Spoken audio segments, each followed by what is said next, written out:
Hi guys, my name's Aisha. I'm a dual qualified foundation doctor and I'm the OMFS Survival Guide Programme Lead. This talk is on examining and taking histories for patients with cervico-facial infections. So the aims and objectives of this talk are to hopefully provide a structure to your approach in assessing patients with facial swellings.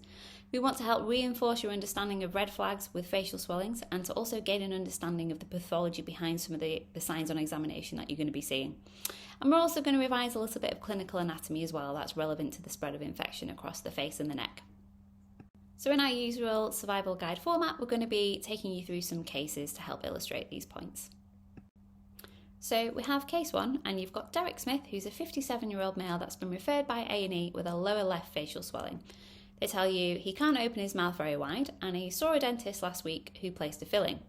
He has a history of type 2 diabetes, no allergies, he doesn't smoke, and he drinks about 7 pints per week.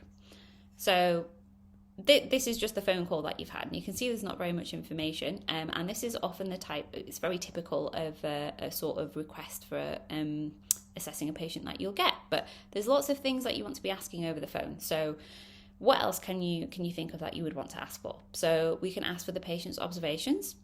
Have they had any bloods done? What medications is this patient taking? They've said he's type 2 diabetic, but I purposely missed this information out in this referral because it's like real life. So you need to remember, you need to ask for it. So when you're taking referrals for patients over the phone, it is really important to get as much information as possible because it may give you an idea as to how well the inpatient may be. If you need to think about involving other teams very quickly, such as your own registrar, anaesthetics, or a medical team, or if the patient is even needs to be reviewed at all. Like this patient, possibly does, but sometimes it's just the patient may have toothache, and unfortunately in MaxVax, the patient in A&E, there's not really much we can do.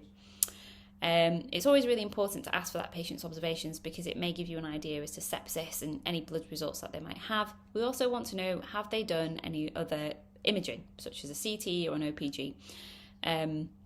They may be calling you from the triage desk sometimes, so sometimes they don't have all of this information because they haven't actually really taken a proper history from the patient. The patient has just turned up at the desk and said, I've got this swelling and I can't open my mouth.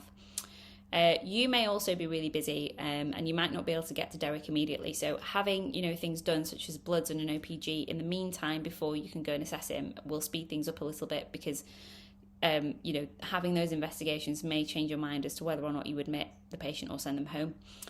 You can also ask a little bit more about the swelling. So we want to know, where is it? How big is it? Are there any signs of any airway compromise? Is he drooling? Is there any stridor? And, just a bit more of a history as well. So they have taken some observations for you. Interpreting these is in a lot of depth in the A to E assessment and the fluids talk, which hopefully you've watched. But it is important to know about abnormalities in these vital signs because that's why they are named that for a reason. They are often the first sign of an unwell patient. So all these observations are going to be taken very frequently and they're going to be recorded onto a system that can calculate a score for these patients, which will indicate how unwell they are. And basically, the higher the number, the more unwell. So, having a look, we can see that this patient's oxygen saturations are normal on room air, should be over 96%. The respiratory rate is 19, so it's on the higher end of normal, but no nothing concerning. The patient does have a raised heart rate, could be due to multiple things. It could be due to pain, the patient could be a bit dehydrated. The patient could also have like an abnormal a heart rate or an arrhythmia or something, so we would need to investigate that. And we don't, never just assume that a patient's heart rate is high because of pain or anxiety. Always do investigate it and rule out a medical issue. Patient's blood pressure there, as you can see, is normal, and his temperature is a little bit high. So he does have a low-grade fever. This is likely from infection, and combined with the raised heart rate, we need to be considering sepsis and starting treatment on that. So you go to A&E and you see this patient. Here's Derek. So how are we going to proceed with this? So first of all, we need to be looking at Derek from the end of the bed. If he obviously has an airway problem, we need to be calling for help immediately. You need to call your own reg and you need to call anaesthetics. If he's able to speak to you, you can't hear any sort of additional airway noises that you can see, then you can take a history. We're going to go through sort of taking the history in a minute. But we need to kind of really make sure, because this is quite a big swelling, so we want to make sure that it's safe to proceed and take a history from Derek before, and that he's not losing his airway whilst he's sat in front of us. So when you're taking a history from a patient with a facial swelling, we always want to, start chronologically, and we want to know what has happened leading up to that A&E attendance. So whoever rang us did tell us that he had some dental treatment. We use the Socrates mnemonic to provide a good structure for taking the history for any pain and any swelling. And we must always ask these red flag questions, because any swelling, it's not necessarily infection, it could be a malignancy. And it's always important to remember that. So just because he's had some dental treatment and now has a swelling, it doesn't mean it's definitely an infection. So you always want to ask about, has he had any voice changes? Does he have any difficulty swallowing? Again, that's also important to assess the airway. Does he have any numbness in either, the infraorbital or the mental nerve? Has he had any unintentional weight loss? Sepsis can cause other symptoms like vomiting and lethargy, so it's important to ask about symptoms like that as well. And we want to know if he can swallow properly, because if he can't, it could be a sign that this is spreading to the deeper neck space, and that could potentially compromise his airway. It's really important as well to be able to differentiate between pain on swallowing versus actual difficulty swallowing. And so, we want to be asking that as well. We need to know when he last ate or drank, because he may need to go to theatre, and patients should not have eaten for 6 hours before a GA, but they can have clear fluids, and when I say clear, I mean water or black coffee, up to 2 hours before the operation. Always really important that you take a full medical history, and that includes a drug history with medication doses and allergies. We want to know family history, because that may be important for any alternate diagnoses. And the social history, again, should be taken for every patient. So we want to know, do they smoke? Do they drink alcohol? And if so, how much?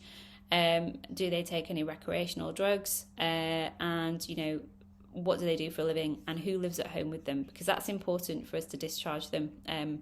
It's quite difficult to discharge someone who is homeless, so those processes would need to be started earlier. So we need to know, as soon as possible. So now moving on to how we examine a patient with a facial swelling. Like always, we always do an end of the bed, quick assessment. So we're going to ask the patient, "Hi Derek, you okay?" And we're going to sort of listen, can he speak? That's the initial airway check. Can we hear any additional noises? We're then going to check his neck movements. So we're going to ask him to look up to the ceiling, then put his chin on his chest, and then look to one side and then to the other. Now, the reason for doing that is because if the patient is having difficulty moving their neck, or say if their head is in a fixed position, that's potentially a sign that pus has moved into a deep neck space. It's surrounding the airway, and we need to do something about that urgently. We want to be looking for any obvious facial asymmetry. When we looked at Derek, we could see that he had quite a large left-sided submandibular swelling, and we're going to palpate that swelling. We're going to have a feel to see, can we feel the inferior border of the mandible? The reason that is relevant is because we want to know, because if it's a salivary gland problem, the submandibular gland is encapsulated. So when that swells up, you can still feel the inferior border of the mandible. If the infection has passed, sort of from the buccal side, because it's come from a tooth and has come over, all of this will be quite swollen and you won't be able to feel the inferior border. You also want to feel for any lymph nodes, and if it's extending towards the eye, you want to do an eye examination, which we will go over in a little bit. You want to check that the patient has sensation in the distribution of the trigeminal nerves, and you want to also check that their facial movements are intact. If either of those things are off, again, that's a potential sign of malignancy, not infection, it's really, really important to document that. We're then going to ask the patient to open their mouth, and we're going to check for trismus. So you want to measure the distance between the incisors. Some people do it by fingers. I had a consultant who really hated that because he said everyone's fingers are different sizes. So he actually wanted you to say, it's 1.5 centimetres, 2 centimetres, etc. You're then going to have a feel in the floor of the mouth, so under the tongue, for any swellings, and you're going to compare both sides as well. You also want to bimanually palpate the gland. I'm now going to demonstrate what that means. So it means from the outside, you want to be feeling under the patient's chin, around where the submandibular gland is, and then you're going to pop your other hand on the inside of the mouth, and you should be able to feel the gland from both sides, basically. You want to check the patient can move their tongue, and if the patient's trismus isn't too bad, you want to, kind of depress the tongue if you can and have a look at the back at the oropharynx, see if you can see any swellings, is the uvula deviated, etc. You want to have a feel in the buccal sulcus, see if you can feel any collections. Obviously, check the teeth, do a very brief dental exam. It's mostly just checking, is there any obvious caries, is there any teeth TTP, and just have a look for any other abnormalities, such as any sinuses or anything like that.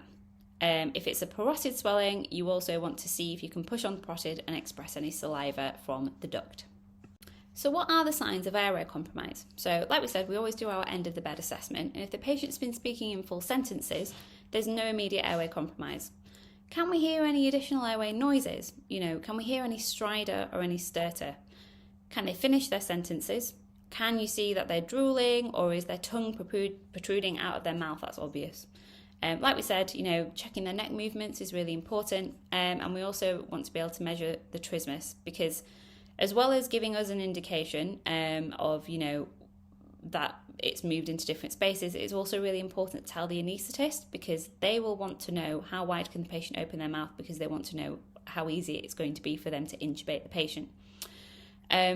Sometimes patients are restricted from pain, so often you'll find you ask the patient to open the mouth, they open a couple of centimetres, but you can actually stretch them a little bit wider as well. So in the context of infection, we need to think about, what does trismus actually mean? So like I said, mouth opening can be limited due to pain, but actual restriction means that pus is irritating your muscles of mastication. We're going to revise a little bit of anatomy here. So like I said, if pus is irritating one or more of your muscles of mastication, where is the pus then? So it means it can either be submasseteric or in the pterygomandibular space, which you can see labelled here, and the pterygomandibular space as a landmark is kind of basically on the lingual side of the mandible, round where the 8 is, and it can also be the pterygomaxillary space, which is immediately above that. Patients who have infections extending into the parapharyngeal or the lateral pharyngeal space are usually quite unwell, and they are the ones that will complain of pain on moving the neck, or you might see that then they can't move their neck actually, and it is in a fixed position. This is an emergency because it means the infection surrounding the airway, and these patients would need, immediate management. So thinking about investigations that we need for this patient, if they've not been done already, we absolutely mustn't have blood. So we're going to need a full blood count to look at the patient's inflammatory markers, his Usinase to look at his kidney function, a CRP, again, as an inflammatory marker. We need a random blood glucose. We take this for any patient that has an infection because we want to, sort of make sure that their blood glucose isn't too low, but also if it's really high, that may be an indication that they have diabetes. However, we do know that this patient already has diabetes, so we need to make sure it's under control. We also want to take a venous blood gas for this patient because he's not very well and we're suspecting sepsis. So we want to look at things like lactate, and we can also take any other relevant blood sample, depending on his past medical history. So, for example, if the patient had a big excess of alcohol intake, we could take liver function tests or an INR for any patients on warfarin. Patient needs an OPG because we want to have a look at his teeth, and if we've got any concern over the extent of the infection, so if we think the neck movements or there's a possibility that it's spreading into a parapharyngeal space, we can get a CT scan. So looking at the clinical picture of Derek here, so he's got quite a large submandibular swelling, he's diabetic, so he is immunocompromised, and his observations are showing that he's got sepsis. So we need to act here, and we need to prescribe some things, and we need to get some stuff done. So most likely he's going to go to theatre. He'll be nil by mouth, so he's going to require some IV fluids and some IV antibiotics. Because he is an insulin dependent type 2 diabetic, his insulin doses are going to need adjusting. So I would absolutely speak to a pharmacist or one of the medical team about what to do about those. The A&E team should have started the sepsis treatment of fluids and everything, but the patient will also require them on his regular prescription. So have a look at the fluid prescribing and antibiotics lecture for a bit more detail about what we would give as well. He's also going to need some analgesia, so we've given some regular paracetamol and codeine, and we also need to make sure that we prescribe his regular medications. So this is what we are prescribing for Derek. So we're going to prescribe him IV antibiotics, so our trust guidelines say that we will give him coamoxiclav. And we're going to give him some IV Hartmann's fluid because over 6 hours, because he is septic and we want it going through a little bit faster. We're going to give him some IV paracetamol as well, some oral codeine. And because he's on codeine, that's an opioid and it can cause constipation. So it's always really good practice to prescribe something like Senna or Docusate, which will help prevent constipation. We have had a look at like his insulin and everything, and we've spoken to a medical doctor, and they have said you need to prescribe him a variable rate insulin infusion, otherwise called the sliding scale. And this is basically an insulin kind of IV insulin infusion that goes through over a length of time when a patient is fasted. Again, check your local guidelines as to how to prescribe this, and I'm sure you'll be shown at your local inductions as well. We want to keep Derek nil by mouth because he's to go to theatre as soon as possible, and we want to make sure that he's consented for the procedure. We're going to mark his left-hand side with a skin marker, and we're going to fill out the WHO checklist form, however that is done in your hospital. And we're also going to book him for theatre as well. So just a very quick note on the variable rate insulin infusion. So again, this is something that most people are not familiar with at all, and it's given to unwell patients who are insulin dependent and nil by mouth, or if they basically have a really uncontrollable high blood glucose. So and they're not responding to their normal insulin.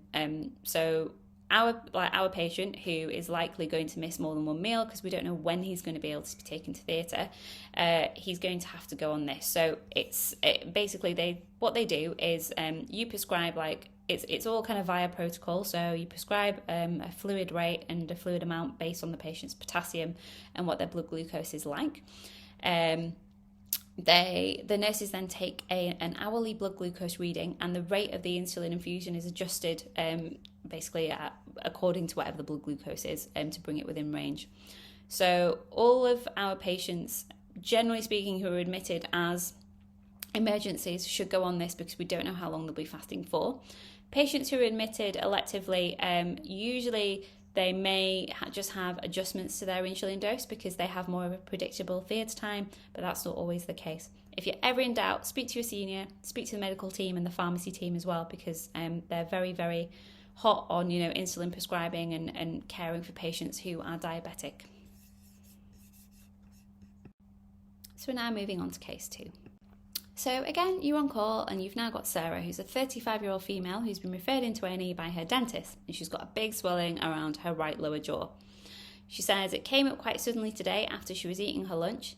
It's really painful and it hurts for her to swallow as well, but she seems quite well in herself. She's otherwise fit and well and has no known drug allergies. And her observations, as you can see there, A&E have given you them over the phone, so her saturations are 98%, they're normal.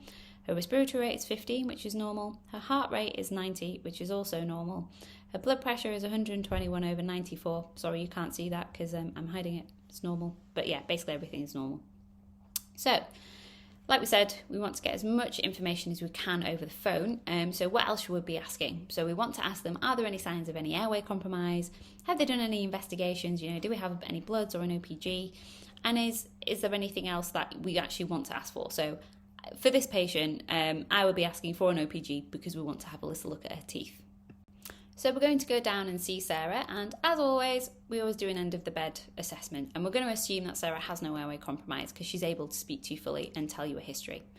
So we're not going to go into the whole history in massive detail as before, but we want to know about the timeline of the swelling and any associated symptoms. Is it going up and down with mealtime? We already know that it came up just after she had her lunch. Always ask those red flag questions. So we want to know, does she have any difficulty swallowing? Is she feeling unwell? Has she had any voice changes, any numbness, or any unintentional weight loss? Even if you're 95 or 99% sure of the diagnosis, you must always ask those questions.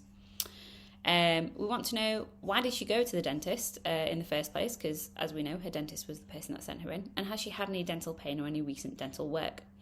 Has this happened before? Again, if it has, it can point towards certain diagnoses. And we want to ask about general symptoms as well. Has she had any preceding illnesses? Has she been vomiting? Is she eating and drinking okay? And again, always take a really thorough past medical and a social history. So you go down to examine Sarah, and this is kind of what you can see from your end of the bed. So we're now going to just move on to how to do the full examination again. So the examination sequence is exactly the same as before, like what we had with Derek. So we want to do our initial airway checks. We're looking for drooling, listening for any additional airway noises. We want to check her neck movements. We can see that there is obvious facial asymmetry there. Is there any overlying skin changes? We're going to have a feel of the swelling and have a feel of the inferior border of the mandible as well. We're going to feel for any lymph nodes. This is not extending towards her eye, so we won't need to do an eye exam, but we do want to check the sensation in the trigeminal nerves and check that her facial movements are intact. We're going to then check for any trismus, and we're going to have a feel of the floor of the mouth and do the bimanual palpation of the gland. We'll check that she can move her tongue, have a look at the oropharynx, palpate the buccal sulci again, and do the dental exam. So just a couple of things to think about here. So how can we differentiate between a dental abscess and a salivary gland swelling? I did briefly touch on this earlier, but salivary swellings are likely to have a quicker onset, and they're usually not preceded by a dental issue, but they might have concurrent problems. And it's always really important, we'll have patients who may have had a tooth access like a year ago and only now it's flared up and they've got an abscess. So it's not always, directly preceding the swelling. Salivary gland swelling is more likely to vary with meal times. They may have a dry mouth. And as I said earlier, when you examine the patient, if it's the submandibular gland, you'll be able to feel the inferior border of the mandible because that salivary gland is encapsulated. Having a think about what if Sarah was 15 years old? So what if she was a child? So if you see parotid or even submandibular glands in children, it's potentially mumps. It's really important for any child that you're seeing, just as part of your general history, when you're taking their medical history, check their vaccination status, because if this is mumps, that is a notifiable disease and the paediatrics team will need to know. But adults can also get mumps, so always just check everyone's vaccination status. So we've decided that this is definitely a salivary gland issue. She's not for admission because she's well. We want to think about what imaging does she need. Now this will depend on whereabouts you work as to what you're likely to order. So you need to have a little chat to your senior about whether or not she needs an ultrasound of the salivary gland or an MRI. This will be done as an outpatient, doesn't need to be done while she's in A&E. And what we're looking for is any stones or strictures that's kind of causing these issues. And we also want to book Sarah onto an outpatient clinic for review. She will also need to go home with some antibiotics because if that salivary gland is currently blocked, any saliva that's just sat there static is a sitting duck for infection. So usually we can prescribe these patients either Fluclox or Comoxiclav. Again, check your local guidelines.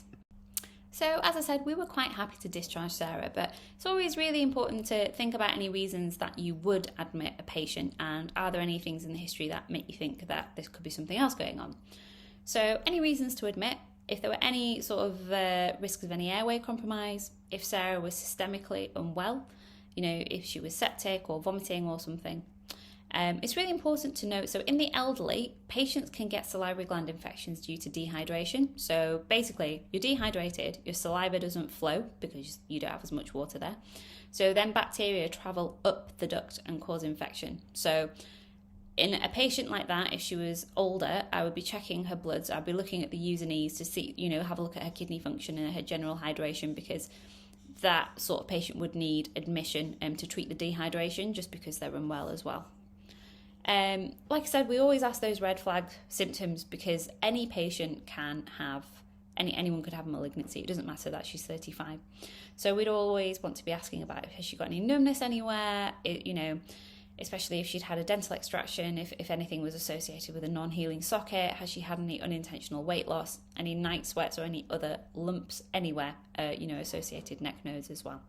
Always really important to consider these things. And we've got the last case now. So you're having a great on-call shift. You've now been called by A&E to go and see Ria, who's a 22-year-old female that has some swelling to her right eye. So they tell you that she said she had a spot on her cheek that she's been picking at, and then the swelling and the redness has been spreading for about a week now. She seems quite well in herself. She's got a past medical history of juvenile idiopathic arthritis, for which she takes something called methotrexate, and she's got no known drug allergies. She doesn't smoke, drinks about 10 units of alcohol a week. She's a student and she lives at home with her housemates.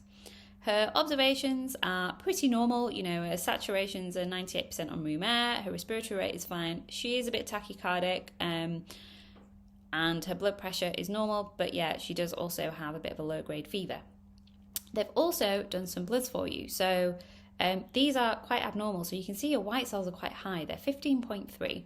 Her hemoglobin is 134, which is fine, that's normal. Her usinase were normal, but her CRP is 347.5. So again, they actually gave you quite a bit of information on the phone this time, but there is still a few things that we could ask a little bit more about. So what we'd want to know is, because they've said she has swelling around her eye, have they done an eye examination? Is there anything abnormal on that? And like, she has a bit of a temperature, so did they take any blood cultures? Have they started the sepsis 6? So again, we're going to go and take a history from Ria, and we want to do a quick end of the bed assessment to make sure it's safe to proceed. So we're going to assume that she has no airway compromise and she's able to speak to you properly. So again, we always want to take a timeline of the swelling and the symptoms. For her, very will be relevant, or any eye symptoms. So does she have any pain in or behind her eye? And are there any changes to her vision? And we want to use the Socrates mnemonic for any pain. Again, always ask those red flag questions: difficulty swallowing, feeling unwell, numbness, even though it doesn't sound like that, but we should always ask it. We want to know, has this happened before, and does she have any dental symptoms? And also, as always, the past medical history and the social history. So the examination, again, is exactly the same, except we're going to do a bit more of a detailed eye exam, which I'm going to take you through. So this is what we can see when we're looking at Ria. So this is called periorbital cellulitis. So it's cellulitis, so skin inflammation that is surrounding the orbit. Thinking about possible causes, so sometimes these can be from bites. Sometimes you can have a sebaceous cyst, a skin cyst that gets infected, and the infection spreads from there. They can sometimes be from dental infection. So if you've got an infection in an upper tooth that has kind of spread through the sinus, they can come out like this. And it can also spread just from sinusitis as well. So yeah, looking a bit further down on the cheek, we can see that spot that she was picking. So if you saw this alone without that eye swelling, we would probably, if it looked like there was pus in there and it was forming a bit of the head, we could incise and drain that and send her home with some antibiotics. And if we thought it was a skin cyst, we can arrange for a formal excision in about 8 to 10 weeks if there was no further infection. But she does have, that eye swelling, so she needs admission because we need to be giving her some IV antibiotics. So eye examinations, really important, and I'm going to go into them in a lot more detail in the trauma talk as well, because if, especially in this context, and if an infection is spreading into the orbit, that is an emergency. So a good eye examination, it should be done for any upper swelling. It doesn't matter whether or not you can actually see any swelling around the eyelids. I would do it regardless, just to make sure. And what this consists of, so you check the position of the globe. So, you're going to compare both sides. Is one side poking out more?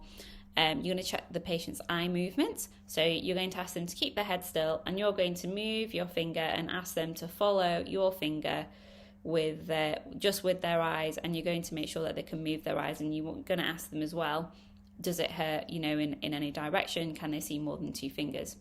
And you're also going to shine your pen torch in the patient's eye and check that their pupils are equal and reactive.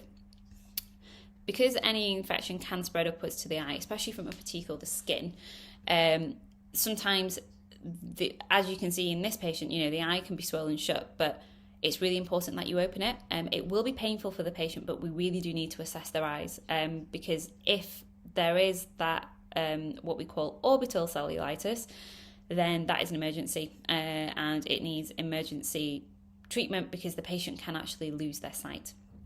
So the pupil reactivity, the most important thing about that is you do check it, and you do know any abnormalities, because what is happening is, so the optic nerve comes out from the back of the eye, and any irritation around the optic nerve, so from pus or from blood, can cause it to malfunction. So when you shine a torch into the eye, the pupil should constrict, because this is the optic nerve picking up, or like, oh, there's too much light, close the pupil to reduce the amount of light that can come through. If the optic nerve isn't working properly, the pupil might not react. So if there is pus behind the globe, the optic nerve might not work and the pupil won't constrict. So it's a really, really important sign to pick up upon. Same with if there's possibly blood there, if the patient has had trauma as well. So I'm just going to go over a little bit of clinical anatomy just to explain how an infection can spread, kind of start on the skin and then end up inside the orbit. So when we talk about periorbital cellulitis, we're describing something called preseptal cellulitis. And so what we're saying is that infection is in front of the orbital septum. So the orbital septum, it is labelled here. So it's a piece of tissue that divides the skin from the intraorbital compartment. So if an infection breaks through there, that will cause orbital cellulitis, which means the infection is inside the orbit, not just the skin, and that can affect the globe. It can be difficult initially to differentiate from the periorbital cellulitis but the main thing is that if it's orbital, so if it's gone inside and is affecting the globe, the patients will have eye signs. So they may be proptosed, so one globe might be sticking out further than the other, like we saw in the previous picture. They may have, their visual acuity might decrease, their pupils might not be reacting. It is really important that this is picked up early because it can spread intracranially. It can cause a cavernous sinus thrombosis. It can cause, a brain abscess, and it is life and sight threatening. In patients who are diabetic or immunocompromised, it can also be a fungal cause. We know from our patient's past medical history, she's taking methotrexate, and what that does is that because of the juvenile idiopathic arthritis, it is basically causing an immunocompromise, because the whole point of methotrexate is that you just can't, you don't produce as many inflammatory cells, so then you reduce your arthritis. So, like I said, this is how you differentiate between the preseptal or the periorbital cellulitis and the orbital cellulitis, which is an emergency. So, both of them will likely have eyelid swelling. But the periorbital cellulitis, because the infection is just in the skin, they won't have eye pain, they won't have any pain on eye movement, and their globe won't have changed position, and the pupils will respond to light. Because the other one, the pus is inside the orbital compartment, it starts to cause those symptoms which you see there. So, even though, we'll say for the sake of this case that Ria doesn't have any eye signs, we still want to tell our own reg, and we also want to speak to the ophthalmology registrar because this patient is immunocompromised, so there is a chance that, it could spread from being a periorbital cellulitis to an orbital cellulitis. So in order to kind of have a look at what's going on, we want to make sure that we've got a CT orbit, and that needs to be a fine slice, because a CT scan is basically just like a load of x-rays that is put together, and because of that they have gaps in between. So a fine slice means those gaps are smaller. We might want to consider getting an OPG just to have a look for a dental cause, even though we're pretty sure it's from her picking that spot. She has a fever, so she needs IV antibiotics, IV fluids, and the rest of the sepsis 6 protocol. Because the infection is from skin on this occasion, it is likely ophthalmology may admit under themselves. However, if the infection was of a dental origin, we would take the patient to theatre urgently for removal of the tooth and a washout, and the patient's often under joint care.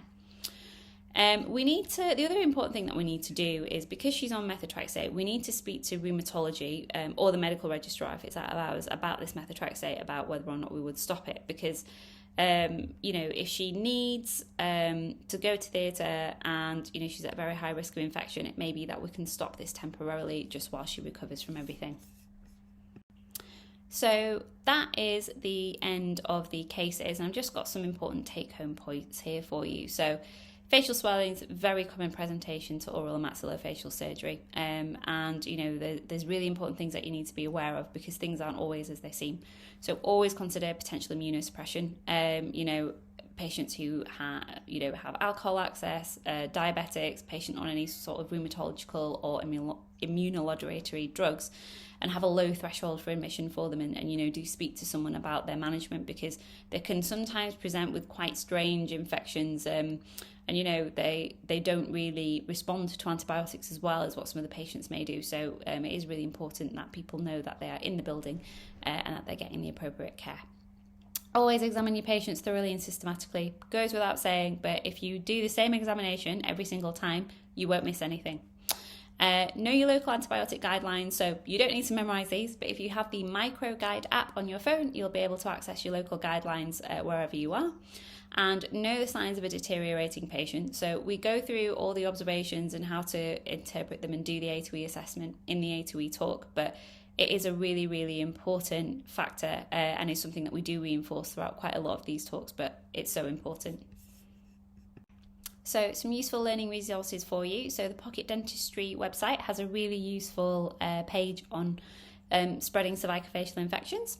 The ENT SHO website also has a really useful bit on deep space neck infections, and the eFace modules on the e-learning for health. There's some relevant modules for you there.